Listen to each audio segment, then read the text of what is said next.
గురించి విన్నాము. లోకం కూడా ధనవంతులాగానే వెంబడిస్తుంది.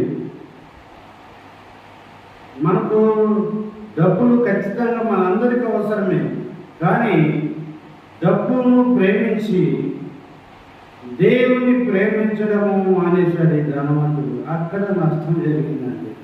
ఏంటున్నారా? డబ్బులు మనకు అవసరమే, కానీ దేవుని కంటే డబ్బుని ఎక్కువగా ప్రేమించాడు ఈ ధనవంతుడు.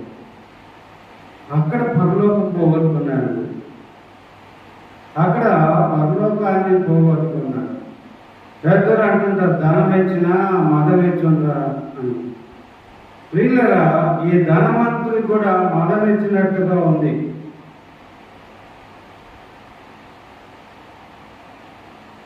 ధనవంతుడు అక్కడ ఊరుగారను, బట్టలను, సన్నపు నార వస్త్రములను ధరించుకొని ప్రతిదినము బహుగా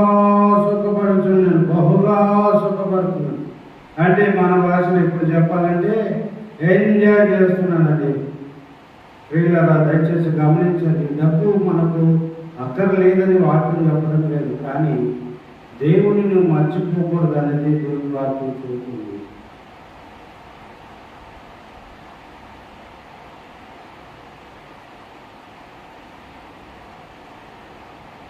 ధనవంతుడు కూడా చనిపోయి పాతి పెట్టబడను. అప్పుడు అతడు పాతాళంలో బాధపడుచు కన్నులెత్తి దూరం నుండి అబ్రహాము అతని రోమును ఆనుకొని లాజరును చూసి యాతన పడుతున్నాడండి. ఏంటండి? అగ్నిగుండంలో కాలిపోయి యాతన పడుతున్నాడు. ఎందుకంత దౌర్భాగ్యమైన స్థితి వచ్చిందంటే ప్రియులారా, దయచేసి గమనించండి. డబ్బును వెంబడిస్తున్నా మీకు దేవుడు ఈరోజు మాట్లాడుతున్నాడు. నువ్వు డబ్బును వెంబడించే వ్యక్తి ఈరోజు జాగ్రత్తగా విను. దేవుడు నీతో మాట్లాడుతున్నాడు. దేవుని వెంబడిస్తున్నావా, లేక దేవుని పూర్తిగా వదిలిపెట్టి డబ్బుని వెంబడిస్తున్నావు? ఇది నువ్వు ఆలోచన చేసుకో. ఈరోజు జాగ్రత్తగా ఆలోచన చేసుకో. దేవుని విడిచిపెట్టి డబ్బుని వెంబడిస్తున్నావా? నువ్వు డబ్బు సంపాదించుకోవచ్చేమో, కానీ నీకు పరలోకం రాదు. డబ్బు సంపాదించుకోవచ్చేమో, కానీ నీకు మంచి ఆరోగ్యం రాదు. డబ్బు నువ్వు సంపాదించుకోవచ్చేమో, కానీ నీ కష్టాలు తొలగిపోవు. డబ్బులు నీవు సంపాదించుకోవచ్చేమో, కానీ శ్రమలు నీవు డబ్బులో పోవు. ప్రభు యేసుక్రీస్తు వారే నీ యొక్క సమస్యలన్నీ బాగు చేశాడు. నీ డబ్బును, నీ అనారోగ్యాన్ని బాగు చేసేవాడు, నీ సమస్యను బాగు చేసేవాడు, నీ శ్రమల నుంచి విడిపించేవాడు, నీ కష్టాల నుండి తప్పించేవాడు. కాబట్టి ప్రియ సహోదరుడా, సహోదరి, డబ్బును వెంబడించడము అక్కడే ఆగిపోవద్దు. దేవుని వెంబడించడం ప్రారంభించు. దేవుని ప్రేమించడం ప్రారంభించు.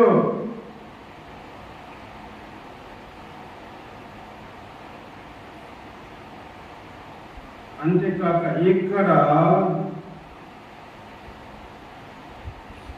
ఇప్పుడు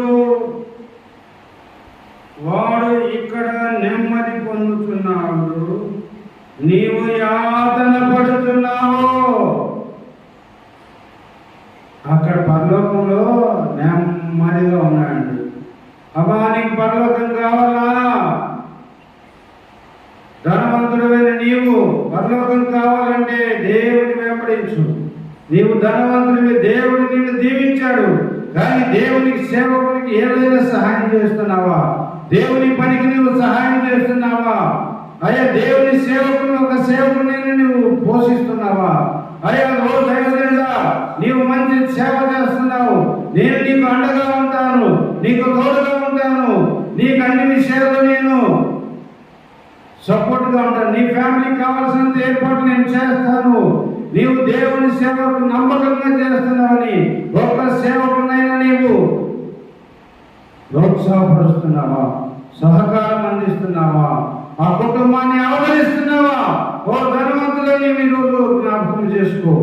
దేవుని సేవకుని అపహాస్యం చేస్తున్నావు, అవమానం చేస్తున్నావు.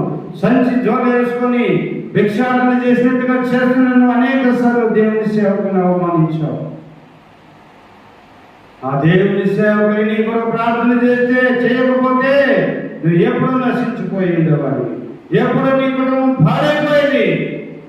ఆ సేవకుడే నీ కొరకు నీ కుటుంబం కొరకు ప్రార్థన చేస్తున్నాడు కాబట్టి ఎంతకాలం మేము బ్రతికున్నా నీ కుటుంబం బ్రతికుంది. జాగ్రత్త. ఏ సేవకుని తృణీకరించవద్దు, అవమానించవద్దు. నీవు సహాయం చేయకపోను సేవకుని కలగలగా మాట్లాడతావా? నువ్వు కలెక్టర్ కావచ్చు, కండక్టర్ కావచ్చు, ఇంజనీర్ కావచ్చు, డాక్టర్ కావచ్చు, ఎంఆర్ఓ కావచ్చు, ఎండిఓ కావచ్చు, ఎవరైనా నువ్వు కావచ్చు. నీవు దేవుని పని చేయగలుగుతున్నావు. దేవుని సేవకుని సహాయపడుతున్నావా? దేవుని సహాయము, దేవుని సేవకు నీవు సహాయం అందిస్తున్నావా? దేవుని సేవకు నీవు ప్రోత్సాహపరిచేవాడుగా ఉన్నావా? అవమానించే వ్యక్తిగా ఉన్నావా? జాగ్రత్త. ఈ ఉదయకాలము దేవుని సేవకు నీవు ప్రోత్సాహపరచు. నీ వంతు సహకారం అందించు. నీకున్న దానిలో దేవుని సేవకునికి ఇచ్చి దేవుని కనపరచు. దేవుని సేవకుని ప్రోత్సాహపరచు. నేను దేవుని సేవకునికి ఇచ్చినామంటే దేవునికి ఇచ్చినట్లే. నా నామంలో నీవు నీళ్ళిచ్చిన కూడా నీ ప్రతిఫలం పొందుతామన్నావు. నీళ్ళిస్తే కూడా దేవుని సేవకుని ప్రతిఫలం ఇస్తానని దేవుడు చెబుతుంటే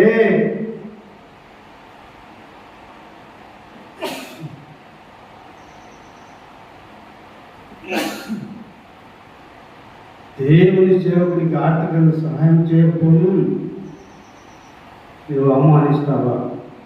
నీళ్ళు ఇస్తేనే ప్రతిఫలం ఇస్తానని దేవుడు నీతో మాట్లాడుతున్నాడు. దేవుని సేవకునికి ఆర్థిక సహాయం అందించు. ఆ కుటుంబానికి ప్రోత్సాహపరచు. ఆ సేవకుని సేవలు ప్రోత్సాహపరచు. దేవుడు నీ కుటుంబాన్ని దీవిస్తాడు. ప్రభువా, నీకు ఇప్పుడు ఎంతో మంది ఎంఆర్ఓ, ఎండిఓ, కలెక్టర్లు, ఎస్పీలను, సిఐలను, డిఎస్పీలుగా చేసావు ప్రభా. నీ పదన వారందరినీ ప్రేరేపించు. నీ సేవకు సహాయకులుగా వారిని లేపండి. యేసు పరిశుద్ధ నామములో అడుగుతున్నాము తండ్రి. ఆమేన్. అందరి పనున్నాను.